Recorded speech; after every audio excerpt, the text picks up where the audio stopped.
le but, c'est de faire de l'argent. Et donc, plus on va avoir des coûts sur la production et sur l'envoi, ben moins on aura de marge et moins de bénéfices. Donc, ça sera potentiellement même des ventes à perte. Moi, je préfère Shopify, en tout cas pour le e-commerce. Et c'est ce que je proposerais, en tout cas pour élèves ou clients, je trouve ça plus pratique. Tu te retrouves face à ça. Si t'as pas de compétences, parce que t'as les compétences web, mais après derrière t'as les compétences gestion, bah derrière t'es mort. Il y a beaucoup de gens qui ont associé Shopify avec le dropshipping. Le système de Shopify ne sert pas essentiellement au dropshipping. Ça peut être aussi utilisé pour des grandes marques, pour n'importe quel produit qui existe en physique. On va dire, c'est pas simplement dédié au dropshipping. C'est plus comme avant où on vient de se lancer en e-commerce, où on balançait un produit et que en gros les gens ils nous voyaient vite fait, ça allait et que le site n'était pas forcément optimisé, mais les mecs arrivaient à vendre parce que ils étaient précurseurs sur le domaine. Maintenant, comme il y a tellement de monde qui fait du e-commerce et comme on l'a dit avant, en 2022 il y a quand même 1,7 million de personnes qui ont fait des sites sur Shopify.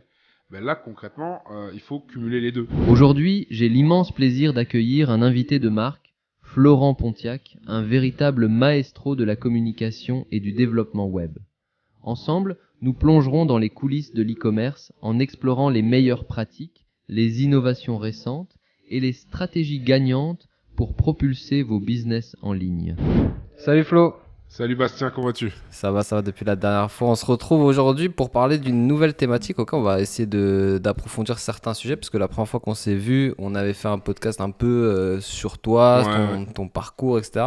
Et aujourd'hui, nous, on essaye de développer aussi notre activité à côté et ce serait bien justement de parler de notre activité qui est aujourd'hui le e-commerce. Alors, c'est ça. La question de ce podcast, c'est pourquoi se lancer en e-commerce aujourd'hui. Alors, on va essayer de voir point par point. Avant de commencer, peut-être tu peux te représenter un petit peu à l'audience et je me représenterai. Ouais, donc rebonjour tout le monde. Moi, je m'appelle Florent. Donc, je suis le fondateur de l'agence 360 qui s'appelle Speed Easycom, dans laquelle on est spécialisé dans tout ce qui est web design, web marketing, référencement naturel dans ce qu'on appelle le SEO, le SEA. Bon, en fait, vous l'aurez compris, c'est une agence à 360. On fait pas mal de choses là-dessus et on forme également tout simplement des personnes qui ont envie de changer de vie sur la thématique du e-commerce de proximité, tout ce qui est social sellings ou tout simplement tout ce qui va être e-réputation. Voilà. Ok, parfait. Alors, on va essayer d'explorer un petit peu plus le e-commerce en règle générale. Ok. L'objectif, ça va être de déjà faire comprendre aux gens qu'est-ce qu'est le e-commerce et comment on peut se lancer aujourd'hui en e-commerce. Alors, je te laisse un peu parler à toi, ton avis. Qu'est-ce qu'est le e-commerce déjà ? Pour moi, le e-commerce, vu son nom l'indique, c'est tout simplement du commerce en ligne. D'accord. Et en fait, ce qui se passe, c'est que avec le Covid, le e-commerce a explosé et ça a permis à plein de personnes en fait de pouvoir développer des business en ligne et également des gens qui avaient des business physiques, comme par exemple des bijouteries ou même des gens qui étaient dans des centres de formation, des choses comme ça, de pouvoir en fait leur permettre de faire du e-commerce en ligne et leur permettre en fait de proposer leurs produits à vendre directement sur Internet sans passer par des boutiques, parce qu'on sait très bien que quand on a un magasin physique, la plupart du temps, on a des coûts, on a des frais. Comme par exemple les loyers, on a le fonds de commerce, on a beaucoup de choses à payer. Alors que quand on est en e-commerce, l'avantage c'est qu'on n'a strictement rien à payer, mis à part son hébergeur. Donc ça dépend ce qu'on choisit. Donc l'hébergeur ou tout simplement aussi la plateforme sur laquelle on va être stocké. Ok. Voilà. Du coup, c'est intéressant ce que tu dis parce qu'il y a plusieurs points déjà à souligner. C'est que après, le e-commerce ça existe quand même depuis le début d'Internet en vérité.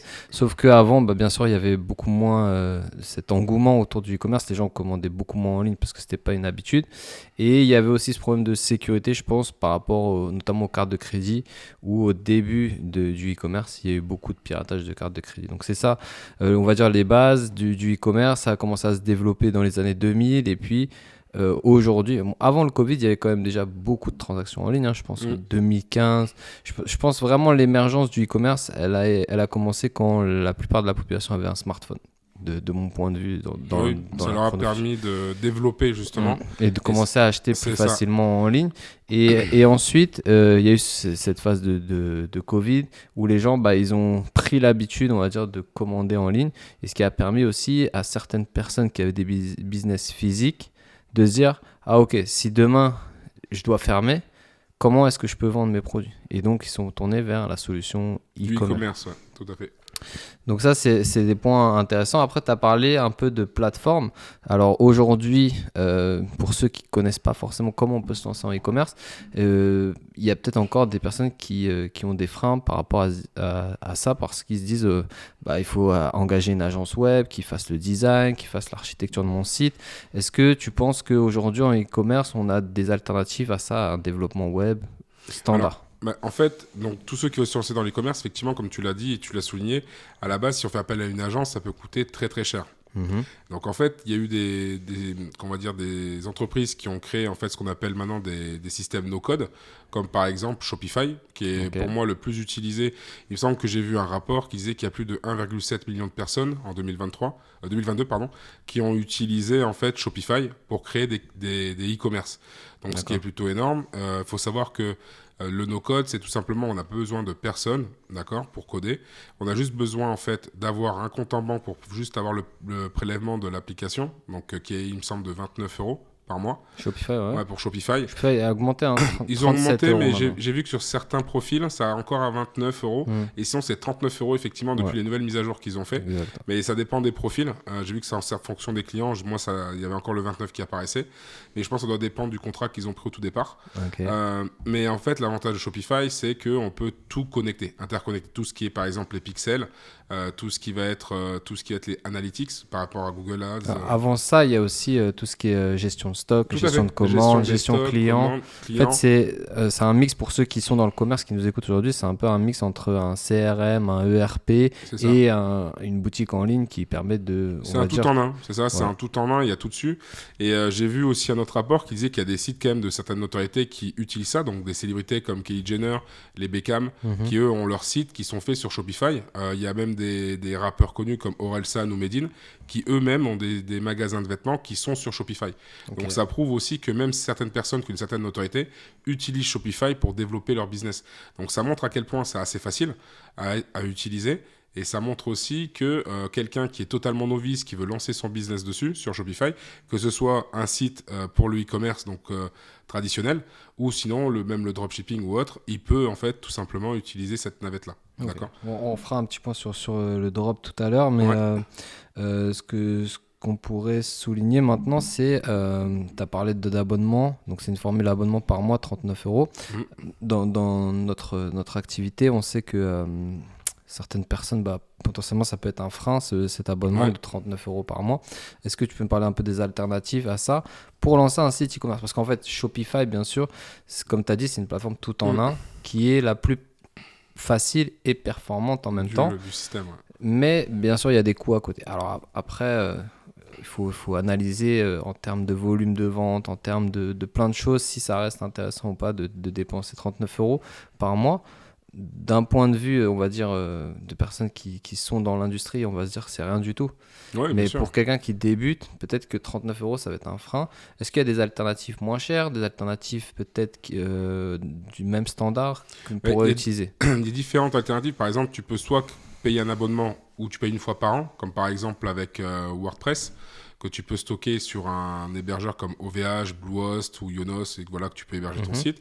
Et si tu fais du commerce, il faut que tu prennes tout simplement un plugin supplémentaire qui s'appelle WooCommerce, qui sera connecté à ta boutique WordPress et qui te permettra après de créer tout simplement tes pages produits, tes pages de collection, voilà, créer ton business. La seule différence, c'est que c'est beaucoup plus long parce que c'est toi qui fais tout à la main, c'est-à-dire que c'est vraiment du sur-mesure, on va dire. Pour moi, WordPress, c'est plus ce côté-là sur-mesure. Après, c'est vrai que par rapport à Shopify, c'est le seul petit bémol. Après, effectivement, au niveau du paiement, tu payes tout simplement ton hébergeur et tu payes une fois par an. Pareil avec le nom de domaine qui est offert la première année. Tu as tout ça qui peut être pris en charge et c'est vraiment un investissement de départ. Mais après, tu as d'autres formules qui existent où tu peux avoir, où tu payes vraiment très peu cher et où tu as un investissement. Ça peut être par exemple Webflow ou Wix que tu peux utiliser. C'est pas peu cher, parce que Wix, en fait, par exemple, sur WordPress, par exemple, pour un peu détailler, WordPress, c'est la solution open source qui existe, sur laquelle on peut faire plein de sites internet. On peut faire des sites vitrines, on peut faire des sites e-commerce, on peut faire des sites un peu de tout horizon qui permettent aux gens d'avoir un visuel sur internet. Mais il faut un hébergeur web. C'est ça. Est-ce que tu as un average de coût à peu près? En termes de coût, si c'est sur OVH, je sais que la version Pro, elle est quand même à 94 € par an. Si tu es sur une version personnelle, il me semble que c'est 44 ou 48 €, un truc comme ça. Ouais. Et après, sur Bluehost, je sais plus trop. Parce que pour moi, comme j'ai tous mes clients là-dessus, je sais que j'ai payé, si je dis pas de bêtises, ça doit être à peu près sur ces eaux-là, 94 ou 100 € je crois. En fait, il y a plusieurs formules. Après, si tu es sur un hébergeur où tu as un nombre. Parce que sur un hébergement, par exemple, sur la formule 89 €, il me semble que tu as le droit à 5 sites internet à peu près, et tu as un nombre limité de bases de données. En fait, quand on est sur WordPress, on est obligé d'avoir un hébergement et des bases de données pour héberger son site internet et mettre WordPress. Donc, en fait, il y a quand même quelques compétences à avoir quand on lance un site sur WordPress, parce qu'il faut comprendre ce truc de hébergement, de serveur FTP, de base de données SQL. Donc, il faut quand même avoir quelques bases on va dire, dans l'univers web. Bien sûr, ça s'apprend. Comme si vous nous suivez, vous avez vu, on a tous les deux un tutoriel qui parle de WordPress et qui peut vous aider justement à développer votre site, à choisir votre hébergeur, etc. Donc, je vous invite à aller sur le lien dans la description sur la chaîne de SpeedEasyCom ou sur ma chaîne. Comme ça, vous pouvez voir comment créer un site sur WordPress si ça vous intéresse, éventuellement. Et bien sûr, après, il y a un gros point sécurité qu'il faut, on va dire, paramétrer sur WordPress, qu'il ne faut pas forcément mettre en place quand on utilise Shopify. Tu as parlé de Wix Webflow. C'est ça. Wix Webflow, de ce que j'ai pu voir, en fait, tu as toujours des offres alléchantes un petit peu au début. Au final, tu te retrouves à être plus cher que Shopify. Tout à fait. Donc, je ne sais pas si c'est vraiment des bonnes alternatives. Tu as plein d'alternatives. Et en fait, si on peut dire quelque chose, c'est que nous, on va essayer de diriger les personnes en fonction de leur profil, on va dire, à la solution la plus adaptée. Mais c'est vrai qu'en général, les gens ils vont dire « ouais, c'est trop cher, ça, c'est pas bon et tout ». Mais au final, sur le long terme, on se rend compte qu'il faut mieux aller directement vers la solution la plus viable, même si ça coûte quelques euros en plus, plutôt que de se dire « ouais, je vais essayer de prendre quelques euros là et tout ». Et au final, on est perdant. Et il y a tellement de solutions web maintenant, parce qu'en fait, il n'y a pas que ça. Parce que, par exemple, tu as parlé de Yonos. Yonos, il propose un système de création de site web. Je ne sais pas si tu avais vu ça. Ouais, si, j'ai vu. Il y en a plein qui le font. Tu as même Vistaprint, j'ai vu. Il y en a plein qui le proposent. Et en fait, tu payes un abonnement. Il suffit que tu sois client chez eux ou que tu as un abonnement déjà de base. Ils te proposent de te le faire, mais après, tu payes un petit abonnement mensuel. Ouais, mais et c'est pareil, ça monte crescendo en fonction de tes besoins. C'est ça. Tu as toujours un appel d'offres. Mais ce que j'aime bien, je ne sais pas si tu as vu récemment, il y a Shopify qui a proposé, justement par rapport à ce problème-là, de proposer 1 € par mois pendant 3 mois. Ce qui veut dire que pendant 90 jours, en fait, en réalité, tu peux tester. Il n'y a pas vraiment d'engagement. Donc, ça veut dire que si demain, au bout des 90 jours, tu as fait 0 € ou tu n'as pas envie d'investir 39 € par mois, tu peux arrêter ta boutique. Et si tu veux lancer sur une autre thématique, tu reprends. Après, il y a une autre solution qui permet de créer sa boutique sans payer de suite pour tout mettre en place. Je ne sais pas si tu te rappelles, c'est Shopify Partner qui te permet, c'est une solution aussi, qui te permet de créer en fait un site internet tout en prenant ton temps. Parce que des fois, tu as des gens qui vont se lancer, ils ne vont pas voir le temps passer, ils vont peut-être mettre 3 mois, 6 mois, 1 an, mais en fait, ils vont se mettre à payer l'abonnement tous les mois sans avancer derrière et du coup, sans rentabiliser le site. Et je sais que Shopify Partner te permet de... Il faut rentrer, il faut avoir déjà un numéro de SIRET. Tout à fait, oui, bien sûr. Il faut déjà être un peu avancé, mais ouais, si vous voulez déjà essayer de tester un petit peu, on va dire, Shopify, vous avez des formules pour 1 € par mois pendant 3 mois. Ouais. Ça fait le prix d'un café au bar, donc ça va. Donc on peut déjà lancer un business, tester son offre, etc. sur Shopify. Après WordPress, on peut le faire aussi. Alors attention, parce que WordPress, il y en a deux. Il y a le wordpress.org et le wordpress.com. WordPress.com, faire attention parce que c'est le même système que Shopify. C'est un système SaaS, en fait, c'est un système formule d'abonnement. Et en fait, quand on regarde la formule d'abonnement, après, c'est très cher. C'est très cher, donc il faut faire super attention. Après, bien sûr, ça reste une formule tout en un, c'est-à-dire vous payez l'abonnement et vous avez votre site en ligne et qui vous permet de vendre vos produits.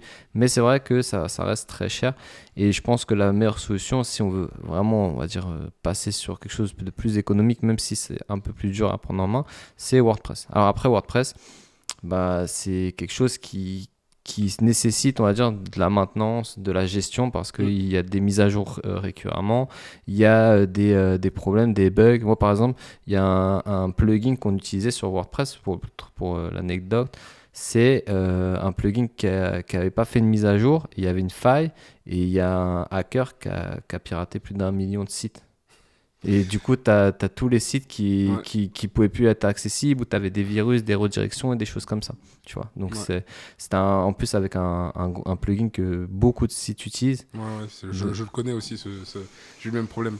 Ouais, je peux pas te dire le nombre exact de sites qui ont été contaminés, mais c'est énorme. Et en fait, quand tu te retrouves face à ça, si tu n'as pas de compétences, parce que tu as les compétences web, mais après, derrière, tu as les compétences gestion.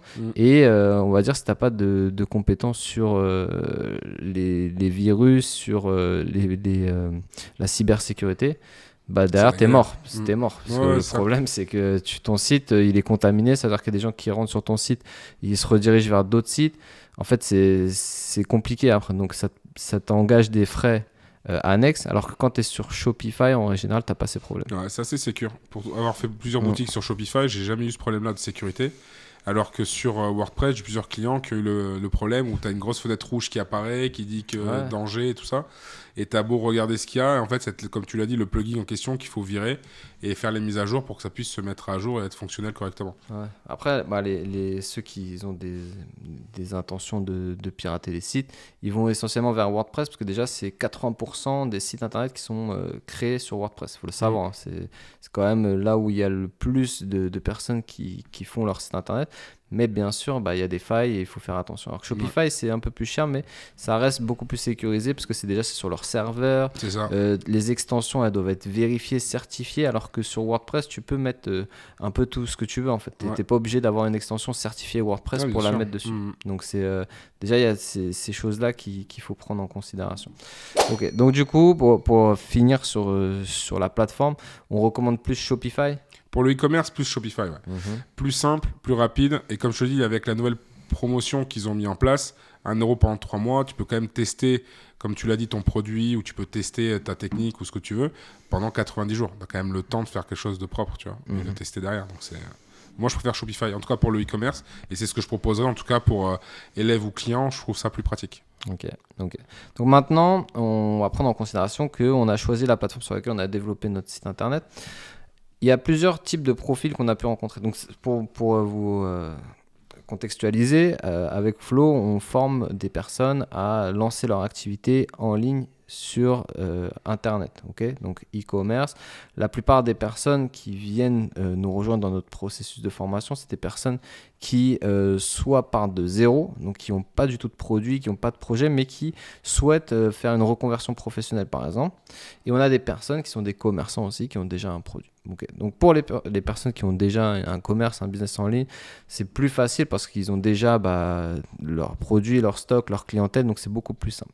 Donc là, on va passer ça, on va se dire que ces personnes-là, elles ont déjà passé ça. Et on va se concentrer sur les personnes qui partent de zéro. Tout à l'heure, tu as dit un mot drop.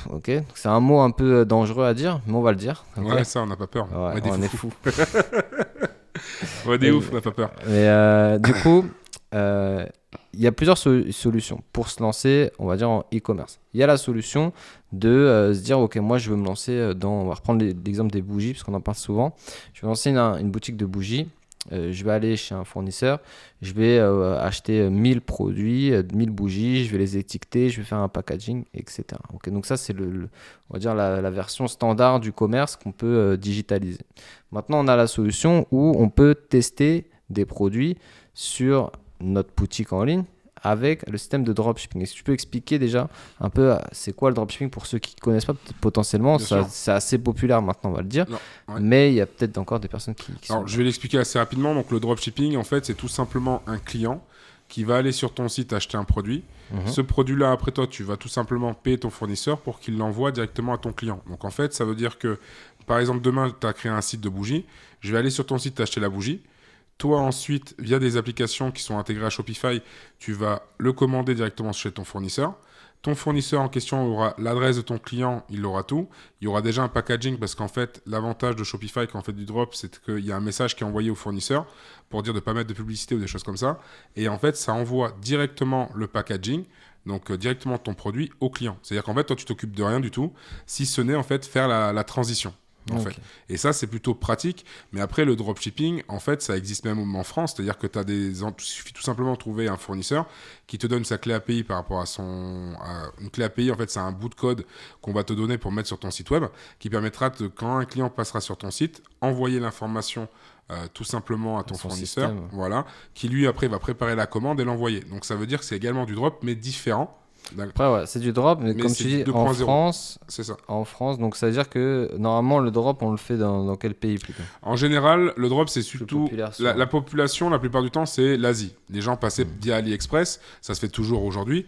Ils passent via AliExpress, via des applications qu'on ajoute à Shopify, comme par exemple Deezers, CJ Dropshipping. Et à une époque, moi, quand j'étais lancé dedans, c'était Oberlo, qui était très bien. Ouais, et en fait, après, ça a changé. Ils ont mis CJ Dropshipping et Deezers.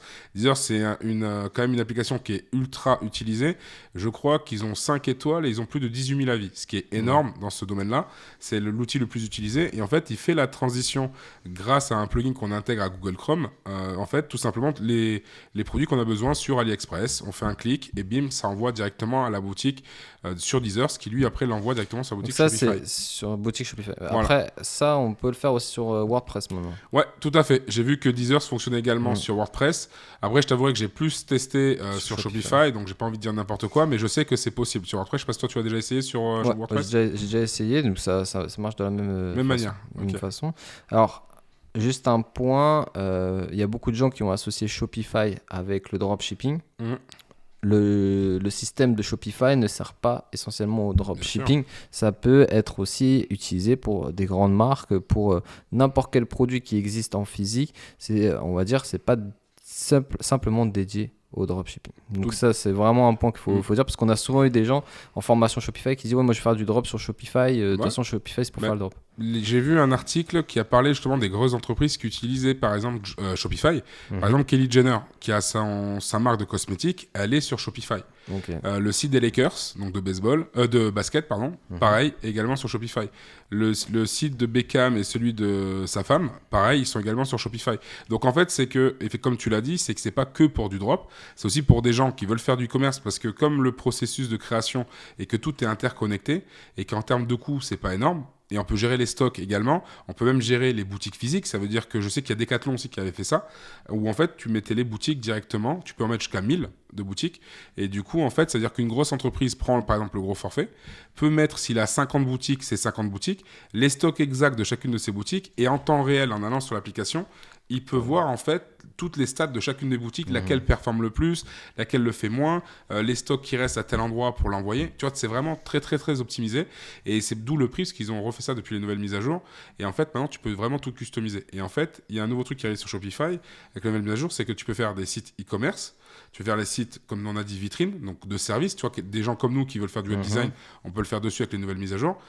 Et on peut faire aussi du e-commerce traditionnel. C'est-à-dire pas forcément que du drop, tu peux faire le e-commerce traditionnel. Ouais, bien sûr. Voilà. Après, ça, c'est pas mal. Ouais, c'est sûr que c'est pas spécialisé pour ça. Il y a eu beaucoup de promotions autour de ça parce que c'est facile à mettre en place.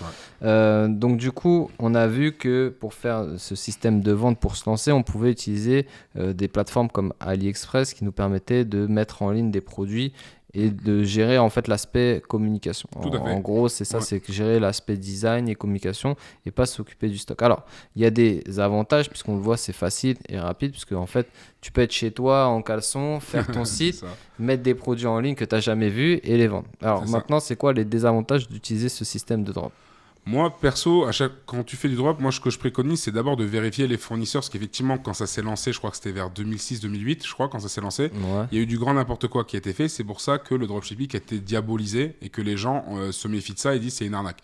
En réalité, c'est que moi, quand j'éduque mes élèves, tout simplement, parce qu'on leur apprend à créer une boutique Shopify, mais pour le e-commerce 2.0, c'est-à-dire que s'ils ont envie de faire ce qu'on appelle du branding, c'est-à-dire une image de marque, ben en fait, on va leur apprendre à trouver les bons fournisseurs. D'accord ? Et au niveau des bons fournisseurs, on va leur dire de faire attention à tel ou tel paramètre pour leur permettre en fait de ne pas se faire avoir derrière. Regardez par exemple la quantité de stock sur tel ou tel produit. Regardez les délais de livraison qui sont importants. Le prix également. Et moi, ce que je conseille aux gens, c'est qu'avant de se lancer sur tel ou tel marché, c'est de commander le produit de tel ou tel fournisseur qu'ils ont choisi parce que ça nous permet de vérifier plusieurs paramètres, comme par exemple le délai de livraison. On peut regarder aussi la qualité du produit et la qualité du packaging. Ce qui permet en fait tout simplement, quand on reçoit le produit, de se dire « Ah ouais, finalement, je l'ai reçu en 5 jours, la qualité, elle est pas mal, finalement, je peux le mettre en avant, c'est pas mal, je préfère ce produit-là. » Ok, et après, se dire « Est-ce que ce produit-là, j'aimerais bien l'acheter si j'étais client de ma marque ?» Et à ce moment-là, on se lance. Et en fait, à chaque fois, je préconise de tester un produit avant de le mettre en place, parce qu'avant, ceux qui faisaient n'importe quoi, ils vendaient des produits à quelques centimes, à plusieurs euros. Et ce qui se passait, c'est qu'il y a beaucoup de produits qui se cassaient, il y a beaucoup de produits qui ne remboursaient pas, des choses comme ça. Et là, en fait, concrètement, le mieux, c'est de prendre son temps, de bien regarder son fournisseur. Il y a des applications qui existent maintenant pour bien choisir les fournisseurs, comme Azify, par exemple. Ouais. Azify, moi, je trouve ça super parce que du coup, tu peux récupérer les vidéos et les photos si tu veux faire de la com après derrière. Et en même temps, tu peux voir les métriques. Donc, tu peux voir les stats de tel ou tel produit avant de le lancer. Donc, Azify, je trouve vraiment pratique, par exemple, pour AliExpress. C'est une extension qu'on rajoute sur AliExpress. Tout à fait. C'est une extension que tu rajoutes en fait sur Google Chrome. En fait, tu la rajoutes, l'extension. Et en fait, après, à chaque fois, quand tu iras sur AliExpress, ça te mettra la métrique. Et après, comme tu auras connecté aussi l'application Deezers, tu auras juste à cliquer sur Add to Deezers et ça l'enverra directement sur ta boutique. Okay. Et après, c'est à toi de paramétrer, bien évidemment, le titre et tout ça de ton produit. Parce que bien évidemment, ce sera soit écrit en anglais, parce que AliExpress, il balance tout en anglais, mais c'est des noms en rallonge. Et c'est pas forcément bon pour le référencement. Mais voilà, en tout cas, c'est comme ça que moi, je conseille mes élèves et c'est comme ça que je fais. Si je dois faire une boutique Shopify, je regarde mon fournisseur sur Ali, par exemple, mais je prends vraiment certains paramètres, l'ancienneté qui est importante, parce que si c'est quelqu'un qui vient d'ouvrir en juillet 2023, il n'y a pas assez de recul pour savoir si le produit... et voilà, même si lui, il est sérieux. Alors que quelqu'un qui est là depuis 5 ou 6 ans, malgré la crise qu'il y a eu en 2020, malgré ce qu'il y a eu, le Covid et tout, ça veut dire que c'est des gens sérieux et qui font des produits de qualité parce qu'ils sont toujours présents 2-3 ans après le Covid, tu vois. Après, faut comprendre que de toute manière, on va dire 98% des produits que vous retrouvez dans les grandes surfaces, dans les commerces traditionnels et tout, viennent de Chine maintenant. Il faut se dire que tout ce que vous achetez provient probablement de Chine, à part le textile où il y a d'autres pays qui fournissent, mais on va dire tout ce qui est les objets électroniques et tout, ça vient de Chine. Donc, au final, à AliExpress, il y a de la mauvaise qualité, il y a de la bonne qualité, il y a des produits qui sont bons, moins bons. En fait, il faut voir après derrière l'expérience client. Comme tu as dit, il y a des gens qui ont vendu des produits et au final, les gens n'étaient pas contents parce qu'ils ont eu une mauvaise expérience, ils ont reçu leur colis après 2-3 semaines des fois, voire plus. Donc ça, il faut bien vérifier qu'il n'y ait pas de problème avec votre fournisseur et qu'il délivre assez rapidement. Bien sûr, il y a des alternatives à ça, on verra ça juste après. Mais on va dire que la première étape, ça serait de tester, on va dire, le marché avec ce système de dropshipping qui permettrait déjà de limiter les coûts. Après, si vous êtes sûr à 100% de votre produit, de votre projet, bien sûr, vous pouvez lancer des stocks. Mais bien sûr, on sait que déjà, le stock, ça coûte cher à gérer parce qu'il faut l'entreposer quelque part. Après, au début, quand on commence, on peut le mettre dans une pièce, à moins que vous habitez dans une petite pièce, mais même... Prenons l'hypothèse que vous habitez dans un studio, si vous achetez 1000 bougies, peut-être potentiellement vous pouvez les mettre dans un coin. Mais bon, au bout d'un moment, vous ne pouvez plus. Et après, si vous les mettez dans des entrepôts, par exemple comme Amazon, ça coûte de l'argent. Donc il faut bien prendre en considération ça parce que après, bien sûr, le but, c'est de faire de l'argent. Et donc, plus on va avoir des coûts sur la production et sur l'envoi, moins on aura de marge et moins de bénéfices. Donc ça sera potentiellement même des ventes à perte parce que derrière, il faudra comptabiliser aussi tout le budget marketing que vous allez devoir mettre. Okay, donc c'est bien parce qu'au moins là, les personnes ils peuvent se prendre, on va dire, le bon du mauvais. Il y a du bon et du mauvais dans le drop. Pour moi, je pense que ça peut être un bon moyen de tester un marché, un produit et même après développer, on va dire, peut-être un univers autour d'un produit, un storytelling. Il me semble qu'il y a plusieurs marques maintenant qui sont développées grâce au dropshipping. Je pense à La Gargouille, par exemple. Je ne sais pas si tu connais. Si, je connais. Je crois que c'est La Gargouille, c'est les petites boules de lavage, il me semble. C'est ça. C'est des boules de lavage et en fait, eux, ce qu'ils ont fait, c'est si vous allez sur AliExpress, vous avez le même produit. Ok. La Gargouille, c'est quoi ? C'est un univers, c'est un storytelling, c'est une cible bien prédéfinie avec derrière une cause, c'est-à-dire mettre en avant une cause. Et donc, en fait, eux, ils sont partis d'un produit standard et ils ont créé tout un univers. Et c'est là la valeur ajoutée. Et c'est pour ça que les personnes peuvent acheter 20 fois le prix initial de l'usine, parce que derrière, il y a tout un univers et les gens, ils achètent plus un univers qu'un produit en général. De toute façon, l'humain achète toujours par émotion. C'est ça. Ouais. Donc voilà, donc ça c'est, on va dire, pour les personnes qui veulent débuter sans avoir, on va dire, déjà une idée, c'est de se lancer. Après, moi ce que je conseille, c'est de se lancer dans un univers qui nous intéresse. Tout à fait. Parce que quand j'ai vu des personnes... des hommes de 35 ans plutôt portés vers le football qui me disent ouais je vais lancer des cils pour femmes. Des fois on se dit ouais ça peut marcher. Ça peut marcher, ça peut marcher s'ils ont vraiment le truc commercial parce qu'ils vont vraiment faire que de la vente, mais derrière ça va pas marcher sur le long terme parce que les gens ils vont se désintéresser. Oui, c'est ça. En fait il faut aller sur une niche qui déjà nous plaît, comme ça on peut s'investir vraiment. C'est ça. Qu'un truc qui est juste éphémère et qui va pas durer quoi. Ok. Donc maintenant, en termes de coûts, on a vu qu'on peut se lancer soit avec du stock, etc., ou soit on peut se lancer avec le dropshipping. Est-ce que tu aurais une fourchette à peu près pour les gens, un budget à peu près sur lequel tu conseilles d'investir pour se lancer en e-commerce? C'est-à-dire pour la publicité, tu veux dire? Non, pas encore. Okay. Avant la publicité. Voilà, pour l'instant, on n'a pas le budget juste par rapport à la création de site. Par exemple, tu pourras nous dire combien ça coûte de créer un site tout seul, tu vois, parce qu'il y a certains trucs. Et après, tu peux dire, voilà, si tu veux lancer vraiment un projet, parce que là, on repart sur la généralité, on prend plus l'exemple que de drop, on va reprendre tout le monde, ok.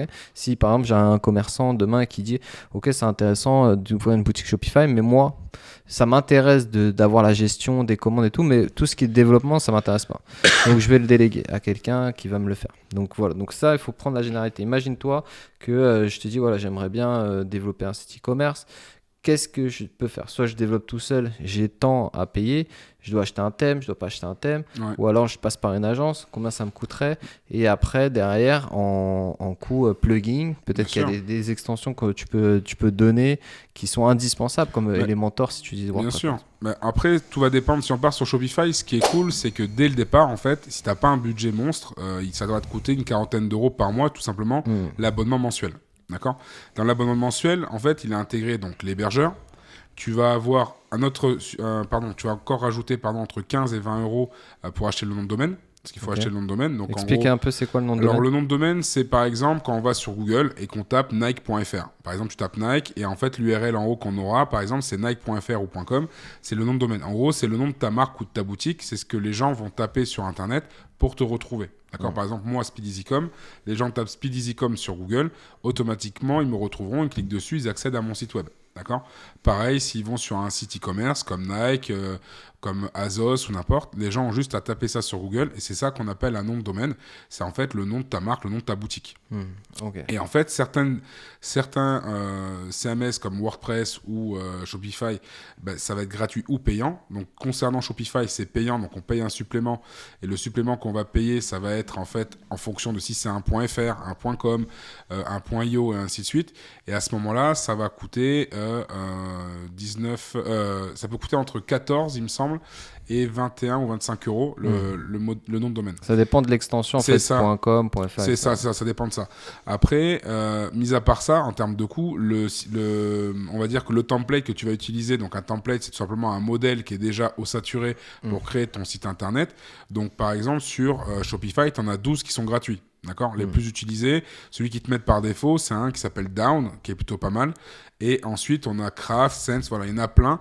Thèmes gratuits. Voilà, de thèmes gratuits. Maintenant, si tu veux des thèmes payants, il y a des thèmes français qui sont utilisés, qui coûtent un certain prix, comme Speedfly, Fastline, qui coûtent 187 euros, je crois.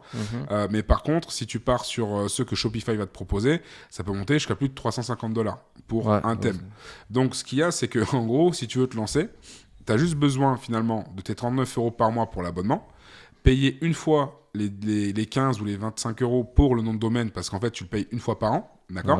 Et après c'est un renouvellement automatique, mais sinon mensuellement, si on compte pas le nom de domaine, on l'enlève, tu as juste à payer les 39 euros d'abonnement. Et tout le reste s'autogère. Bien évidemment, comme tu l'as dit, tu peux rajouter des plugins. Il y a des plugins gratuits, des plugins payants. Il y a des plugins qui te permettent de tester certaines choses. Par exemple, pour mettre des avis clients, pour mettre un petit robot, un chatbot, pour les systèmes de mail, même si de base, Shopify, en plus, ont fait une mise à jour, je pense que tu étais au courant, mais on peut rajouter 10 000 mails, alors qu'avant, c'était que 1000. Là, on est passé à 10 000 et c'est 10 000 par mois, donc ce qui est plutôt pas mal. Surtout quand tu te lances, tu vois, parce que plutôt que d'aller sur Klaviyo, où tu dois payer après un abonnement en fonction. Parce que Klaviyo, c'est 500 emails. Ouais, c'est ça. T'as 500. Après, t'avais d'autres. J'en ai essayé plein, mais en gros, Klaviyo, après, à un moment donné, tu dois payer en fonction du nombre de personnes que t'as et d'emails que tu vas envoyer. Ouais. Ça peut monter à des milliers d'euros. Moi, j'ai vu un client, il avait une base de données d'1 million de mails et on a calculé qu'il lui fallait minimum 10 millions d'emails envoyés par mois parce qu'en fait, ça fait à peine que 10 emails par personne sur, tu vois. Et en fait, en calculant, ça faisait plus de 6 000 euros. On lui a dit, ça vaut pas forcément le coup.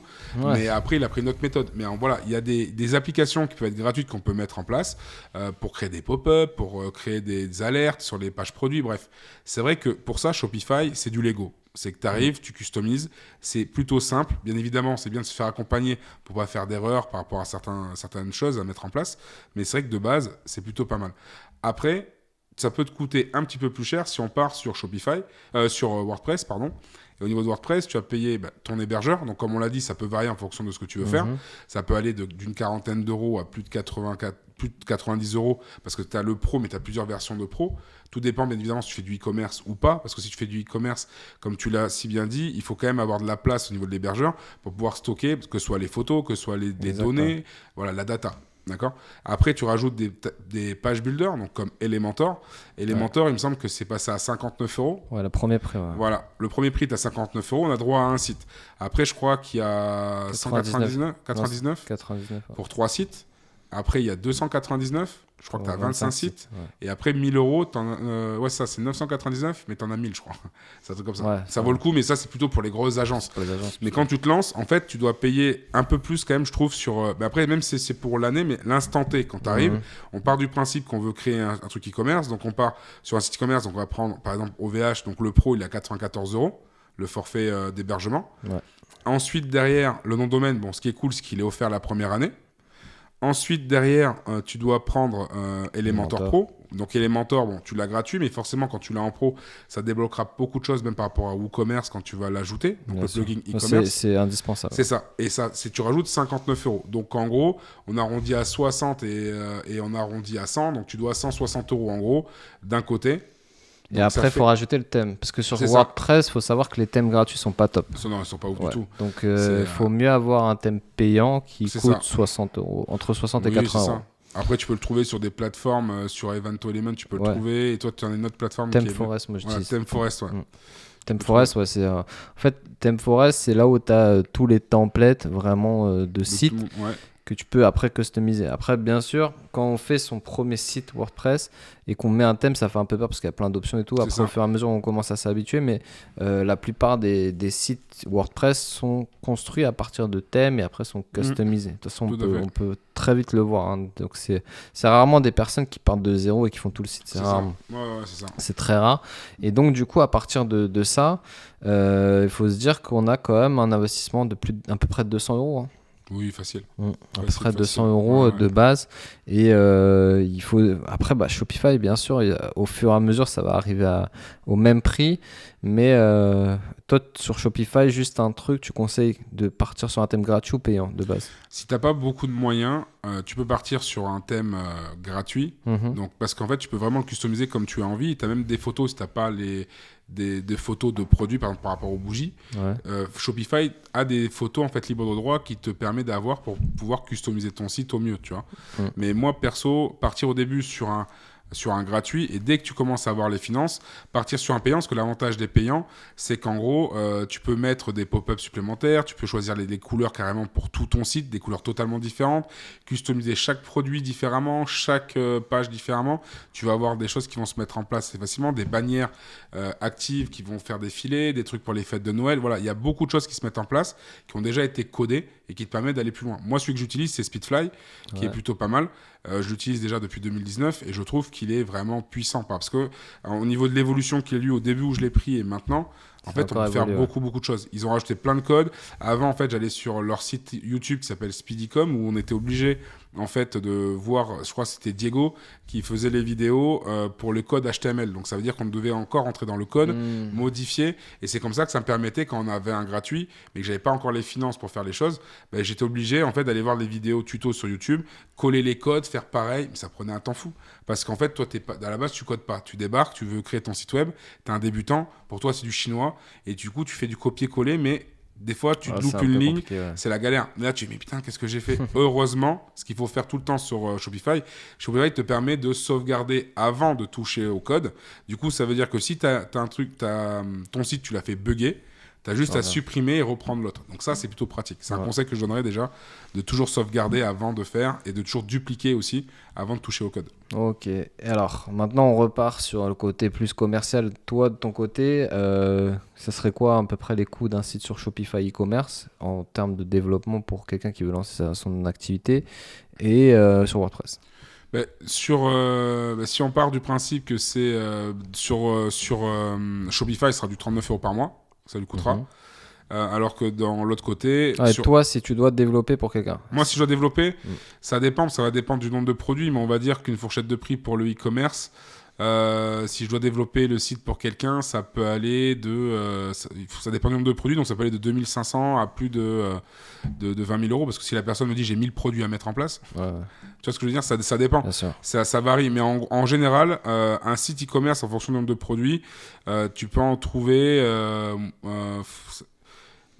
sur des plateformes comme Fiverr ou 5euros.com, tu peux en trouver à 200 ou 300 €. Tu peux en trouver quelqu'un qui n'a pas vraiment beaucoup de moyens, et sur ces plateformes-là, il peut les trouver. Maintenant, s'il doit le faire par un spécialiste qui a une agence et tout ça, ça peut monter, parce que les pages produits, ils peuvent lui facturer entre 35 et 55 € la page produit, donc ça peut monter très vite, et tu peux avoir un prix, par exemple, entre 1 produit et 50 produits, il y en a qui facturent ça à plus de 4000 €, et ceux qui sont à plus de 500, jusqu'à 500 produits, ça peut monter jusqu'à 9000 € le site, tu vois. Alors, ce qui est bien, c'est que tu as dit des termes qui nous intéressent, Fiverr, 5 €, tu as Upwork, donc c'est des plateformes où vous pouvez trouver aussi des freelancers qui font du développement web. Alors, faire attention toujours à vérifier avec qui vous avez travaillé. C'est comme partout, en fait, les personnes qui chargent des montants très faibles, il faut comprendre déjà pourquoi ils chargent ces montants.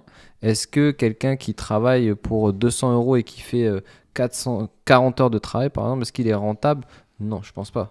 Donc il faut comprendre déjà, on va dire, avec qui vous travaillez, et la plupart des personnes qui nous contactent aussi sont des personnes qui ont travaillé avec des personnes qui ont payé un montant, genre, par exemple 600 €, 1000 € le site, et derrière ils se retrouvent sans SAV, sans personne pour les assister sur la formation, comment gérer le back-office, et des sites qui sont pas très bien développés, avec des bugs, avec pas de plugins vraiment adaptés, des pages qui sont pas adaptées SEO. Donc quand vous travaillez avec des professionnels comme nous, par exemple, il faut vous dire que nous, déjà, on a un background sur le développement web. On travaille essentiellement avec des infrastructures et l'arborescence des sites de manière professionnelle. Donc, on ne va pas vous faire des choses qui sont, on va dire, un peu bâclées. On va travailler vraiment sur l'architecture des pages, voir s'ils sont responsives, et aussi les adapter pour que vos pages soient référencées sur les moteurs de recherche de manière optimisée déjà de base. Alors que les gens qui vous proposent des sites pas chers, en général, c'est pas inclus. Donc après, ils vont vous faire des ventes additionnelles, etc. Donc, en fait, on va pas dire qu'ils font du mauvais travail, parce que je suis sûr qu'il y a des personnes qui travaillent, on va dire, qui sont dans d'autres pays que la France, par exemple, qui ont moins de charges que nous. Mais bien sûr, ils travaillent différemment. Donc il faudra bien faire attention. Moi, j'ai déjà travaillé avec pas mal de freelance, puisqu'on a déjà outsourcé différents services, et on a déjà eu des très très bonnes expériences. Donc c'est pour ça qu'il ne faut pas dire que tout le monde est mauvais, mais il faut faire attention et contrôler la qualité derrière. Donc ça, faire attention, et aussi voir la formation, parce que nous, dans nos packages, on vous offre aussi des heures de formation derrière pour vous aider à continuer à déjà travailler sur votre site internet, parce que quand vous avez un site e-commerce, il faut derrière gérer les stocks, gérer les commandes, voir quand vos clients, et donc il faut comprendre comment le système il marche. Donc pour nous, c'est aussi un élément à vous donner, parce que si vous êtes là, on vous donne le site et derrière vous ne savez pas comment gérer vos commandes, vous allez recevoir des commandes et vous n'allez pas savoir comment faire. Tout à fait, c'est ça. Donc ça, c'est aussi à prendre en considération quand vous allez choisir avec qui vous allez travailler. Donc nous, bien sûr, on vous propose différents services dans les agences sur lesquelles on est positionné, mais après, il faut bien sûr voir l'après et dans la continuité, puisqu'un site internet, c'est pas on le fait une fois et on s'arrête. Bien sûr, le site internet, il faut travailler tout le temps dessus, travailler le référencement, retravailler les pages produits, rajouter des produits. Donc, il y a quand même une gestion à faire. Les gens, ils pensent qu'ils font leur site internet, puis c'est fini. On touche à plus rien.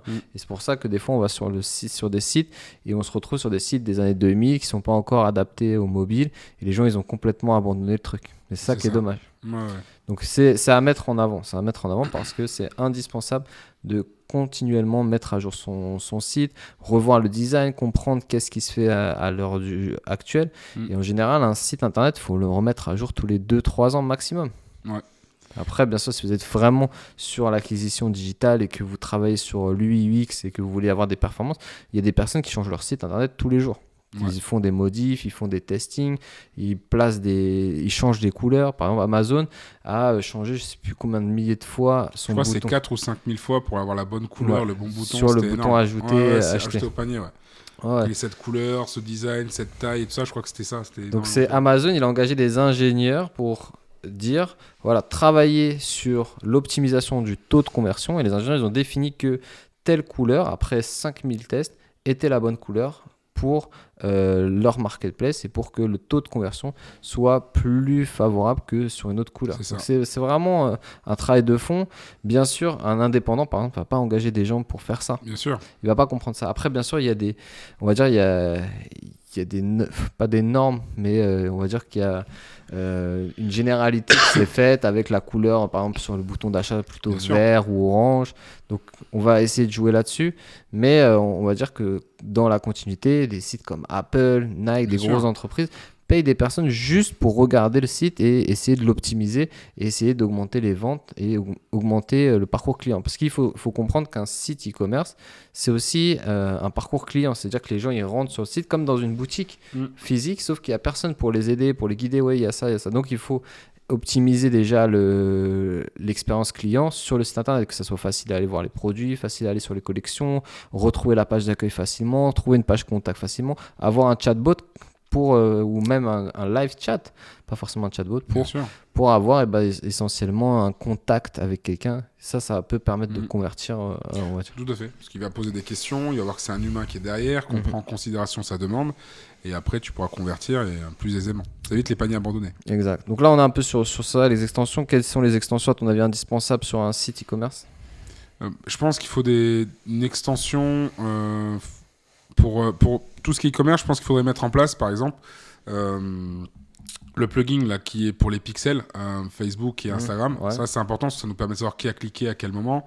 Moi, j'utilise une autre application qui est sympa pour tout ce qui est pop-up, pour récupérer les données. C'est Automisly. Je ne sais pas si tu connais déjà. Moi, j'utilise Privy. Privy ? Ouais, j'ai déjà testé aussi. Après, il y a tellement d'applications qu'après, c'est chacun sa sensibilité, tout simplement. Moi, je sais que j'aime bien Automisly. J'avais testé Klaviyo pour les mails parce que je l'ai trouvé plus fun que ceux que Shopify proposait. Mais finalement, un mail, même maintenant, Shopify peut te permettre de faire beaucoup de choses. Si tu as les bonnes photos que tu mets, le texte et tout ça. Sur Shopify Mail, en fait, surtout quand on se lance. Faut se dire, voilà, on a parlé de coûts. Faut essayer aussi après de réduire les coûts parce que c'est 39 € l'abonnement, mais certaines applications, après, vous avez des formules additionnelles. Donc, il va falloir prendre en considération que de 39, vous allez pouvoir passer potentiellement à 100, 120 €, 150 € par mois. Donc, faut dire. Après, il faut toujours comparer à un commerce physique, on va dire, et se dire qu'un loyer, ça vaut pas 150 €. Tout à fait. Alors, en plus, si vous voulez être au centre-ville et tout, alors là, c'est tout de suite des prix bien plus importants. Il faut payer un fonds de commerce, etc. Donc, bien sûr, faire attention à ça. Il ne faut pas se dire que c'est 39 € de lancer comme ça. C'est 39 € pour lancer un business et après, derrière, mettre des plugins additionnels pour optimiser son site et augmenter son volume de vente, en fait. C'est ça, surtout qu'il y a beaucoup de plugins gratuits qu'on peut mettre en place, mais même déjà sans vraiment plugin de base, tu peux faire beaucoup de choses. Après, c'est toi et ton imagination, comment tu vas le customiser. Parce que regarde, tu as un système de paiement qui sont interconnectés. Donc moi, j'utilise Stripe, maintenant ils ont créé Shopify Payment. Je ne sais pas si tu as vu, maintenant ils ont fait le paiement en une page. Donc ça, c'était ouf parce qu'à l'époque, je ne sais pas si tu te souviens, on avait Dropitem qui existait. Et moi, j'ai utilisé Checkout X. Il y avait Checkout X également, où on était obligé de mettre des systèmes de code, c'était assez chiant. Après, le vrai problème de ces applications tierces de paiement que moi j'ai eu, c'est qu'on ne pouvait pas traquer après les conversions sur Facebook Ads. Parce qu'en fait, on perdait, on perdait le tracking parce que ça allait sur Checkout X. Donc, il fallait tout paramétrer sur Checkout X. On avait de la perte de data. Donc, en fait, le but, c'est d'avoir bien sûr un minimum d'applications en règle générale. Donc, que Shopify ait fait ça, c'est... Après, je pense que ça devait faire 3 ans qu'ils auraient dû le faire, mais ils ont pris un peu de temps, ils se sont dit « Ah non, on va pas leur mettre » alors que tout le monde le réclamait. C'est ça, tout le monde le réclamait, parce que ça permet d'éviter les pertes, et c'est vrai qu'on s'est aperçu que quand la Checkout X ou Dropitem, moi quand j'avais le checkout en une page, j'avais plus de conversions que quand c'était en 3-4 pages. Et c'est vrai que ce qu'ils ont mis là, c'était plutôt pas mal, et d'où le fait qu'ils ont augmenté aussi leur prix, parce qu'il y a beaucoup de choses qui ont été mises en place qui permettent d'optimiser le site. Et honnêtement, pour quelqu'un qui se lance, t'as quasiment rien à rajouter en fait. Tu peux rajouter des trucs plus tard. Par exemple, les gens qui veulent faire du print of demand, donc c'est-à-dire créer leur marque de vêtements ou de chaussures. T'as des applications, moi par exemple j'utilise Printful, où tu peux tout créer dessus. Et Printful en fait c'est juste une application que tu interconnectes, et comme Deezers en fait pour AliExpress. Mais là t'as des produits qui viennent d'Europe. Par exemple, tu veux faire des pulls en coton, 100% coton bio, tu peux le faire, tu mets dessus ton logo, tu mets ton design, et bim, ça envoie. Et ça fonctionne comme le drop, c'est-à-dire qu'en gros, ton client passe sur ton site, il te commande le produit, toi tu commandes à ton fournisseur, ça peut être même automatisé, ça se fait tout seul, et lui s'occupe de l'envoi. Tu vois. Et ça, le Printful, moi je trouve ça super cool pour quelqu'un qui en fait n'a pas forcément les sous d'acheter des grands stocks de vêtements, mais qui veut vendre des vêtements. Les produits, tu vas les payer, les t-shirts par exemple entre 4 et 6 euros. Donc après tu peux vendre ton t-shirt à 15 euros derrière pour faire ton projet. Mais en tout cas voilà, quelqu'un qui veut lancer une marque de vêtements, quelqu'un qui veut lancer des bougies ou n'importe quoi, on peut tout faire avec Shopify sans forcément payer de supplément, parce que le fait de passer par ces applications tierces, tu payes aucun supplément en soi. Tu peux le faire pour avoir des trucs optimisés comme les avis clients, les choses comme ça. Mais de base, si t'as pas forcément les moyens, tu peux faire comme ça. Alors il y a un point important aussi à prendre en considération, c'est que quand vous vendez sur internet, il y a toujours des frais additionnels, comme par exemple sur Shopify Payment ou Stripe, vous avez entre 1,25% et 2,7% en général de frais sur chaque vente. Donc sur chaque transaction, c'est comme si vous aviez un TPE ou un terminal pour prendre des paiements carte bleue, vous avez toujours des frais. Donc il faut additionner ça à vos coûts fixes quand vous êtes sur ce type de plateforme, parce qu'il y a toujours, on va dire, un pourcentage qui est reversé aux différentes applications tierces de paiement. Et il y a un délai aussi de versement. Parce que je sais que par exemple sur Stripe, pour l'avoir essayé, il me semble que c'est en fonction, en gros, si tu n'as pas eu de litige et tout ça, en gros, l'ancienneté aussi, c'est 7 jours au départ, après c'est 3, après c'est 1. Mais en gros, ça tourne comme ça, et en fait, c'est aussi au nombre de commandes. Il y a plein de critères, c'est un peu différent en fonction des personnes, mais comme tu l'as dit, il y a des frais annexes en plus à prendre en compte, et des fois, il y a des gens qui disent, mais attends, j'ai vendu pour 500 euros, et finalement, j'ai que 440 euros sur mon compte, c'est quoi ce Beans ? C'est la taxe. C'est intéressant, parce que là, je repars sur le fait que, imaginons, je me lance en dropshipping. Je repars en drop en exemple.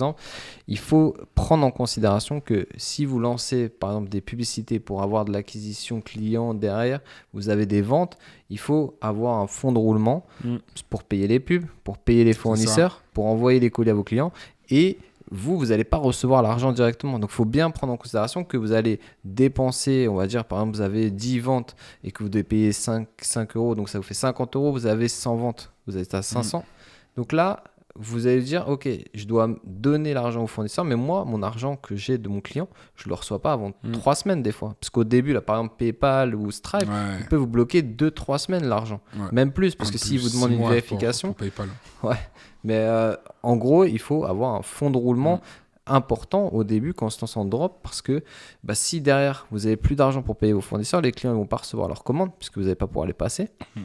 Et vous allez vous retrouver face à des clients mécontents qui vont attendre longtemps, et vous allez tout simplement fermer. En fait, le système de drop, il est bien, mais il faut aussi prendre en considération qu'il faut avoir assez de capitaux au début pour gérer tout ça. Parce que si vous faites de l'acquisition via les réseaux, par exemple, et que vous payez de la pub, il faut payer la pub, payer les fournisseurs, payer les applications, potentiellement payer un remboursement, parce qu'il y a des gens qui vont recevoir le colis puis derrière vont dire non, j'aime pas, ils vont vous demander, il faut le rembourser, donc ça vous fait des frais en plus, et voilà, il faut prendre tout ça en compte et pas se dire qu'on rentre sur un terrain très, très facile. De toute façon, si c'était facile, tout le monde se ferait du e-commerce. Bien sûr. Donc, bien sûr qu'il y a des barrières à l'entrée. Il y en avait moins il y a 5 ans, il y en avait moins il y a 10 ans, mais il y a d'autres barrières en fait. Les gens ils comprennent pas trop ça, ils se disent ouais, il y a 5 ans c'était plus facile, on pouvait faire ça, on pouvait faire ça.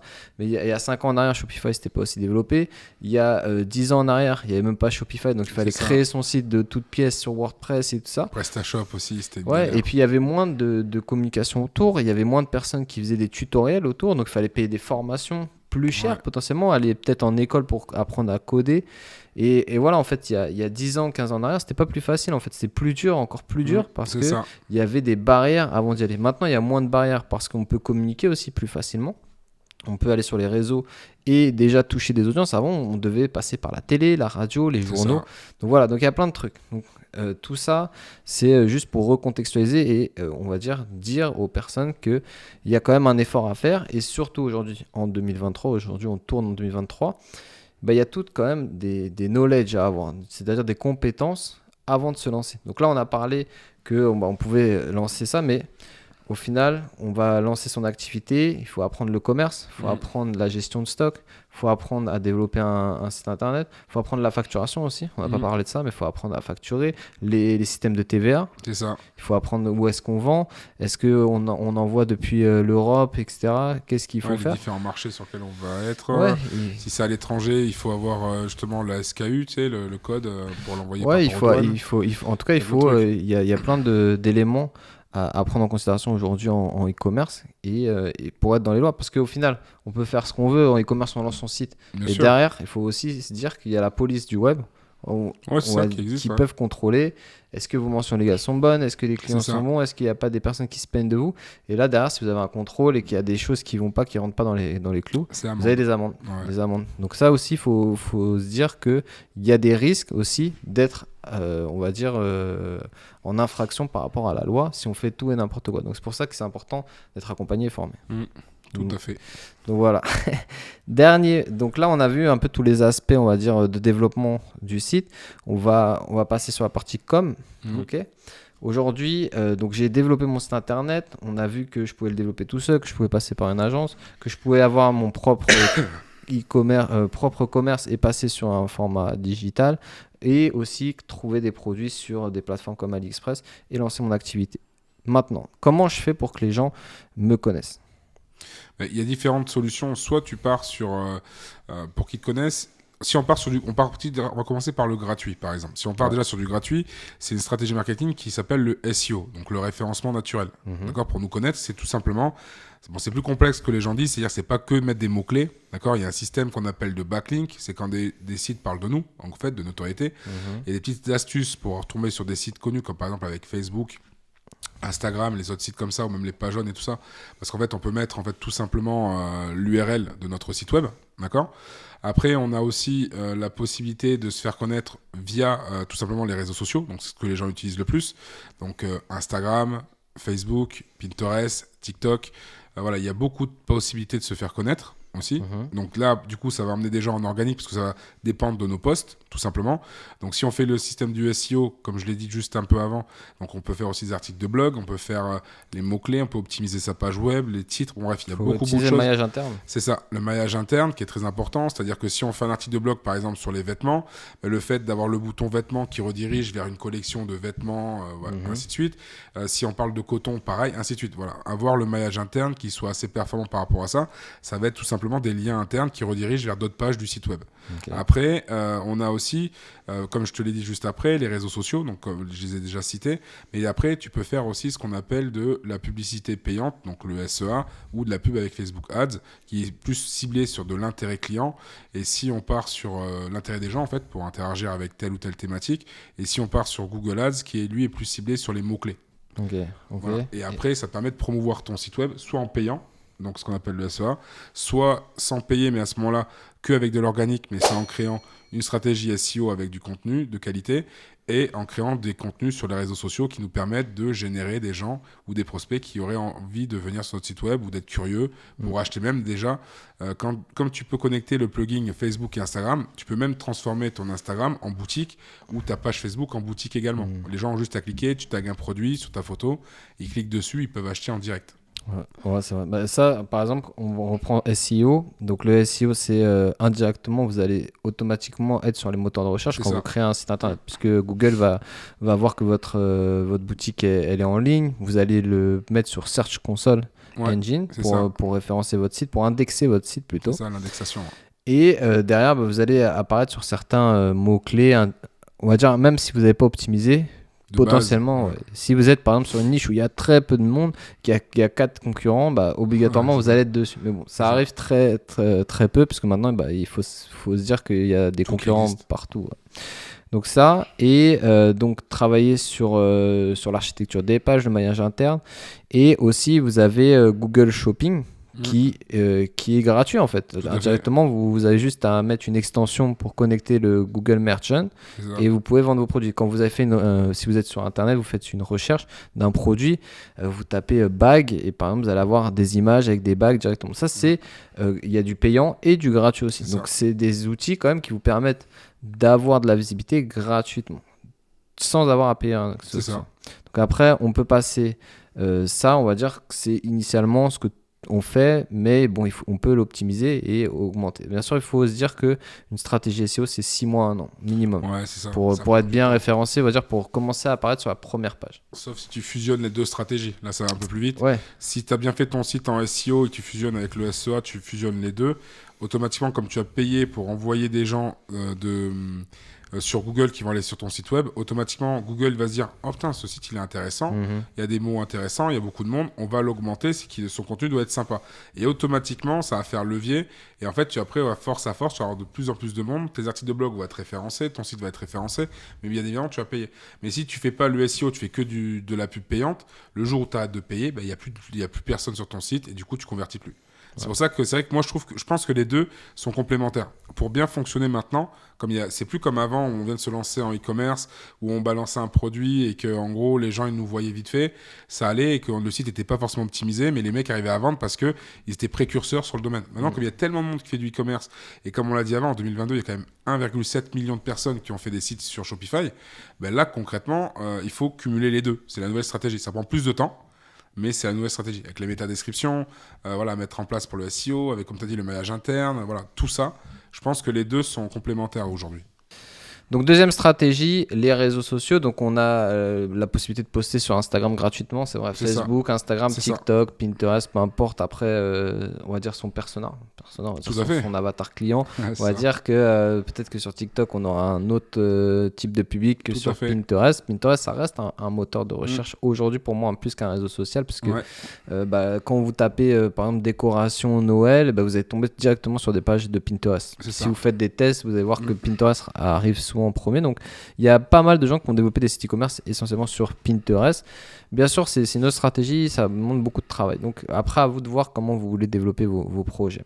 Donc ensuite, on a la version payante, donc on peut faire des publicités sur toutes les plateformes. Oui, quasiment toutes. Pinterest, tu peux, Snap, tu peux, Instagram, tu peux, Facebook, tu peux. TikTok tu peux et après je me demande même si sur Discord, Telegram, machin tu peux pas le faire. Je sais pas, ça j'avoue que j'ai pas essayé, mais sur les trucs que tout le monde utilise tu peux le faire.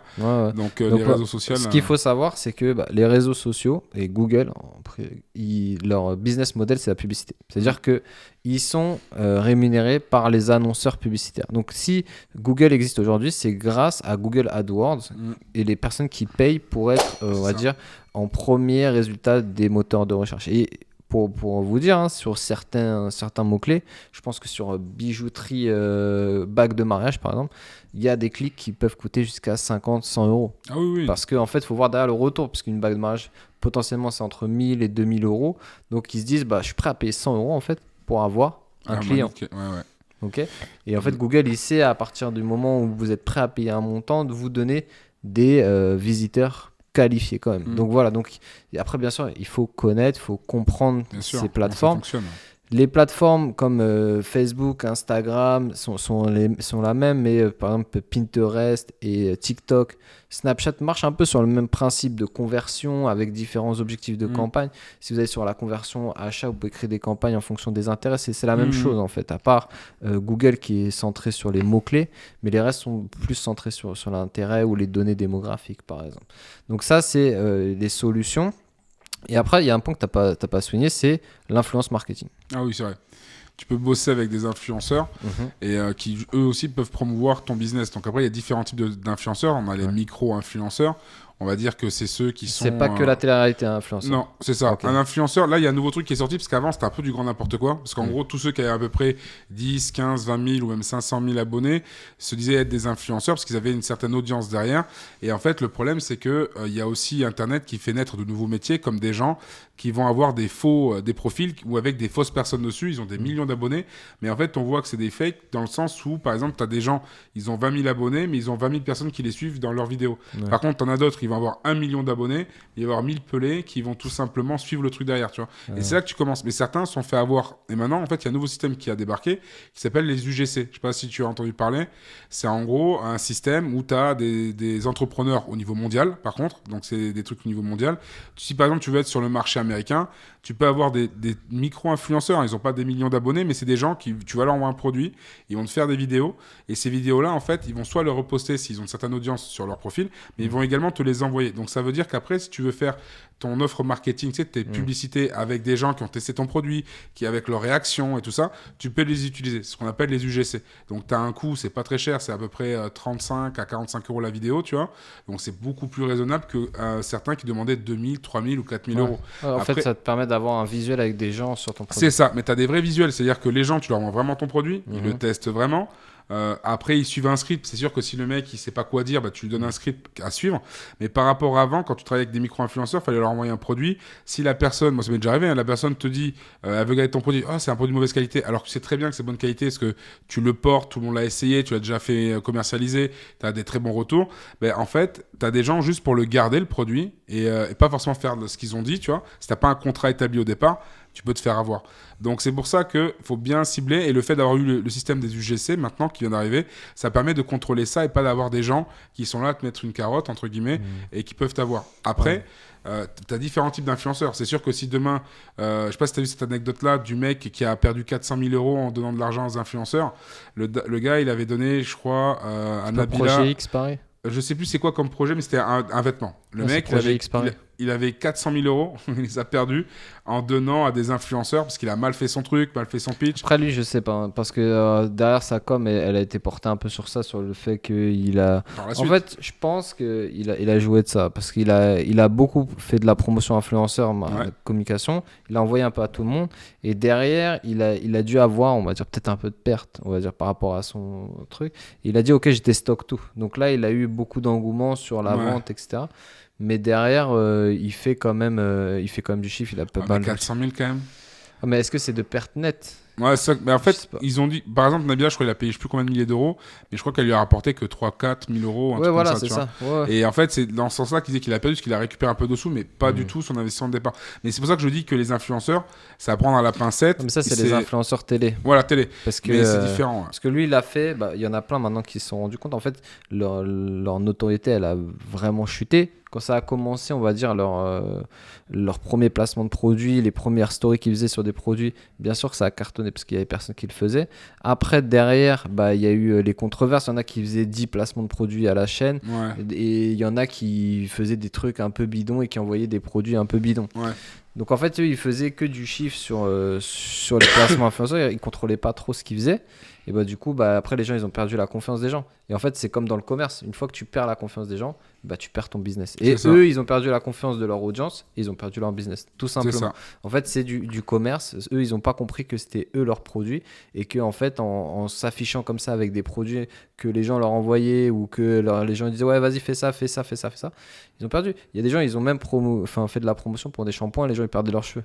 Tu vois, t'imagines ? Ouais. Donc après, derrière, faut prendre tout ça en considération. C'est ça. Et il faut se dire que l'influence marketing, La télé, on va dire, il y a 3 ans maintenant. Maintenant c'est passé. Il faut arrêter de penser que l'influence marketing, c'est que ça. Parce qu'il y a des personnes qui ont des comptes Instagram de 5000 abonnés, des comptes Instagram de 10 000 abonnés, avec des audiences vraiment engagées sur des thématiques. Je sais pas moi, par exemple, si vous êtes végétarien, vous avez sûrement des personnes qui sont suivies sur les recettes de cuisine végétarienne, et vous pouvez créer, on va dire, un produit spécial pour éplucher les légumes en ajoutant un guide de 50 recettes. C'est ça. Et faire de l'influence marketing avec ça. Et faire ça, on va dire, en conformité avec l'environnement, etc.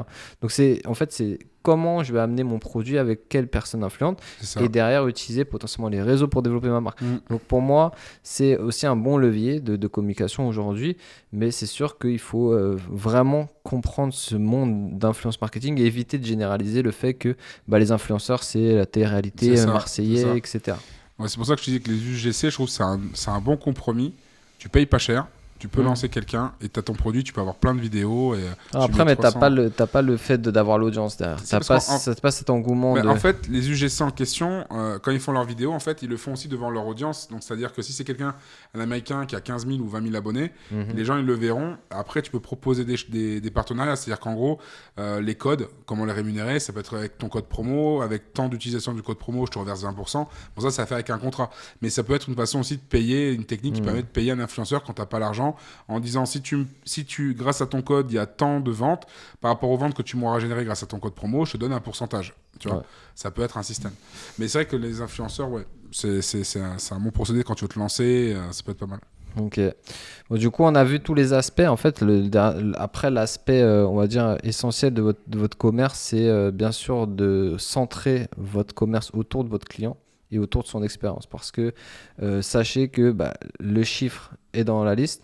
C'est ça. Donc, si vous voulez faire de l'argent, il va falloir chouchouter vos clients et derrière, leur proposer des upsells, leur proposer des produits complémentaires, peut-être des formules d'abonnement pour augmenter le panier moyen et réduire vos coûts d'acquisition. Parce qu'il faut savoir qu'un client que vous payez 20 € aujourd'hui, il faut voir son LTV, donc sa lifetime value sur le long terme, par rapport à vos dépenses marketing à son panier moyen. Donc tout ça, c'est des éléments que il faut comprendre, apprendre, et c'est, on va dire, l'essence même du commerce et surtout du e-commerce aujourd'hui, parce qu'on a toutes ces données qui nous permettent après derrière de, on va dire, analyser et comprendre déjà l'expérience client, comprendre comment le client achète chez nous et combien il achète chez nous pour optimiser ça et mettre en place après toutes sortes d'opérations marketing. Faut pas se dire j'ai un produit, j'ai un truc qui marche bien et c'est tout. En fait, c'est un travail à 100% et la plupart des gens ils se lancent un peu comme ça, tac tac, je vais faire ça le soir de 22h à 23h et je vais faire 10 000 € par jour. Ouais, c'est ça.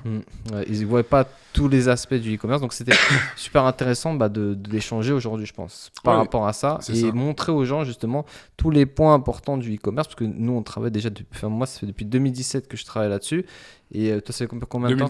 2019. Donc, ça fait déjà un bon background, tu vois. On arrive à comprendre tous ces aspects. On a eu pas mal d'échanges avec des commerçants, e-commerçants, des personnes qui souhaitent se lancer, des personnes qui ont déjà des business à plusieurs milliers d'euros par mois, par jour. Et donc, ça nous permet de voir tous les aspects et de comprendre tous les profils, on va dire, de personnes.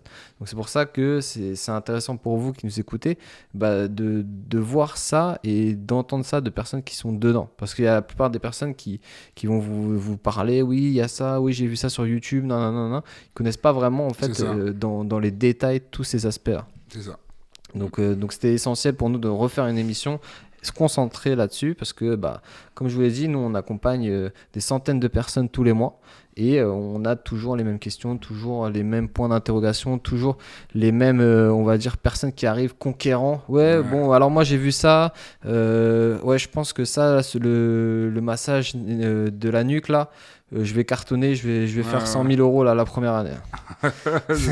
Et finalement, il fait peanuts et il coule au bout de quelques semaines. C'est dommage parce qu'en fait, il y a toujours des choses à faire. Bien sûr, moi, j'en ai déjà vu même ces derniers temps, j'en avais vu dans le métro des masseurs comme ça.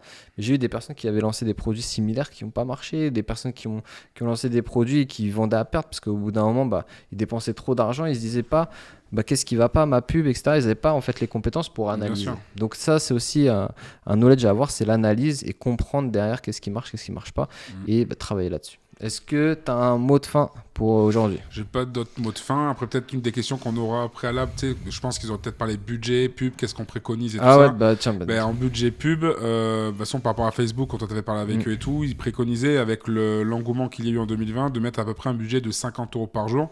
Ça fait une somme, mais il faut pas oublier que c'est un système d'enchères, la publicité. Donc, si concrètement, tu veux mettre que 5 € par jour ou 10 € par jour, faut pas oublier que si tu mets 10 € par jour et on dit que l'enchère, elle est à 50 centimes, donc le clic, admettons, est à 50 centimes, tu vas faire à peine que 20 clients sur ton site. Donc forcément, tu vas pas forcément convertir. Et en gros, le budget précommandé par Facebook, c'était de mettre 50 € à peu près par jour. Ça fait certes une somme, mais comme tu l'as dit aussi, c'est que par rapport à quelqu'un qui va acheter un fonds de commerce et tout ça, c'est que dalle. C'est une somme, hein, mais ce que je veux dire, c'est que soit tu trouves d'autres stratégies avec du contenu gratuit, le SEO et tout ça, mais ça prend du temps. Le fait d'en parler autour de toi, le fait de promouvoir ton site web, le fait d'en parler à chaque fois, créer une chaîne YouTube, bref, il y a différentes façons de parler de son site, avec l'e-réputation, de la mettre en place et tout ça. Mais ce qu'il y a, c'est que le budget à mettre en place de base, moi je pense que 50 € en e-commerce, c'est la base. Tu vois. Après, il y en a qui vont un peu te mettre à 30 €, mais en tout cas, il ne faut pas oublier que c'est un système d'enchères. Donc, moins tu mets, moins tu auras de présence. Plus tu mets d'argent, plus tu en as. Après, il faut bien cibler, bien évidemment. Mais de base, je pense que c'est important de savoir qu'il faut mettre un certain budget quand même. Ouais, il faut comprendre son persona, parce que j'ai vu des gens qui disaient ouais, TikTok c'est mieux maintenant, Pinterest c'est le meilleur, ah ouais, il faut aller là. En fait, il y a des gens qui travaillent que sur Facebook, des gens qui travaillent que sur Google et qui marchent très bien, sont juste centrés. Il faut pas aller, on va dire, courir après le petit objet brillant de la trend actuelle. C'est sûr que TikTok, il y a des choses à faire, mais il faut comprendre la plateforme, comprendre l'audience, comprendre le système d'achat, qu'est-ce qui se vend, qu'est-ce qui se vend pas sur TikTok. Et dernier petit point pour moi, un taux de conversion moyen sur un site e-commerce à 3%. Donc si vous êtes en dessous des 3%, contactez-nous. Ouais, c'est ça. 3%, c'est pas mal. Après, c'est vrai que c'est ça. 3%, on dit que c'est entre 3 et 5%. Ouais. La moyenne est plus à 3%. Bien sûr, il y a des sites qui font 8, 10, 12%. Il y en a qui font aussi 2 et 1. Ouais. Il y en a qui font 2 et 1 et qui font beaucoup plus de marge qu'un site qui fait 3. Ça dépendra de ta marge en fait. C'est ça. Mais la moyenne, c'est 3%. C'est ça. Donc si vous êtes sur 1, 2, il y a des choses à optimiser, il y a des choses à faire. Peut-être augmenter le panier moyen, peut-être revoir les campagnes publicitaires, le positionnement, tout ça. Donc, on mettra les liens pour le calendrier si vous prenez un rendez-vous d'information. Vous avez le groupe Discord et vous pouvez nous contacter librement et on se fera un plaisir de vous répondre déjà si vous avez des problématiques et derrière vous accompagner potentiellement dans votre projet. Aux différents réseaux sociaux, n'hésitez pas à vous abonner, hein, ça fera plaisir. À la chaîne aussi, mettez un gros pouce. Hein. Mais en gros, voilà, si vous voulez plus de tips, n'hésitez pas à nous le dire en commentaire. Si vous voulez qu'on fasse, pourquoi pas, un de ces quatre, une sorte de webinaire où on peut tous vous retrouver pour justement parler, voir ça ensemble, faire des études de cas ou parler ensemble de la création, faire même des directs, on se fera un plaisir d'être là pour vous et de vous aider à vous accomplir. Ouais. Voilà. Merci Flo. Merci Bastos. Merci à toi. Ciao, ciao.